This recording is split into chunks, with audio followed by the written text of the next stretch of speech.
নমস্কাৰ মোৰ প্ৰিয় বন্ধু বান্ধৱীসকল আপোনালোকক বৰাগোলক ইউটিউব চেনেলৰ অন্য এটি ভিডিঅ'লৈ স্বাগতম জনাইছোঁ। বন্ধু বান্ধৱীসকল আজি মই আপোনালোকক সজনা গছৰ কিছু উপকাৰিতাৰ বিষয়ে জনাবলৈ এই ভিডিঅ'টি প্ৰস্তুত কৰিছোঁ। অনুগ্ৰহ কৰি আপোনালোকে মোৰ ভিডিঅ'টি শেষলৈকে চাব। খুব কম সময়ৰ ভিডিঅ'।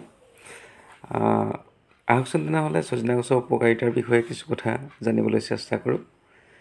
সজনাই মানুহৰ পুষ্টিহীনতা দূৰ কৰি দেহত শক্তি বৃদ্ধি কৰে। বসন্তকালত সজনা খালে বেমাৰৰ ভাইৰাছ দূৰ হয় আৰু বসন্ত ৰোগ নহয়। শৰীৰ দুৰ্বল হ'লে সজনা পাতৰ আঞ্জা বা সজনা সৰু সৰুকৈ কাটি সৰিয়হ বটি কম পানীত ৰান্ধি খালে ইয়াৰ পৰা উপকাৰ পোৱা যায়।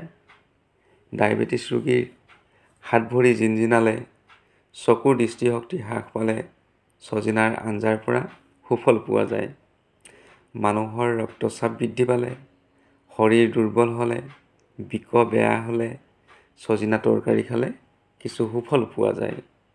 হাত ভৰি ফুলি উঠিলে সজনা গছৰ বাকলি বান্ধি থলেও বিষৰ পৰা উপশম পোৱা যায়। মনৰ উদ্বেগ হতাশা আহিলে সজনা পাতৰ আঞ্জা খালে মন প্ৰফুল্লিত হয়। সজনা পাতৰ গুৰি এক পুষ্টিকৰ পৰিপূৰক হিচাপে ব্যৱহাৰ কৰা হয়। প্ৰিয় বন্ধু বান্ধৱীসকল সজনা গছৰ উপকাৰিতাৰ বিষয়ে আচলতে কৈ শেষ কৰিব পৰা নাযায়। মই আপোনালোকক থুলমূলকৈ সজনা উপকাৰিতাৰ বিষয়ে কিছু কথা জনাবলৈ যত্ন কৰিলোঁ।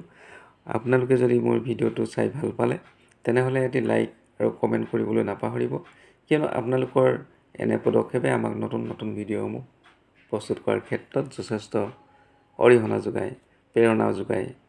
ধন্যবাদ জনাইছোঁ সকলোকে।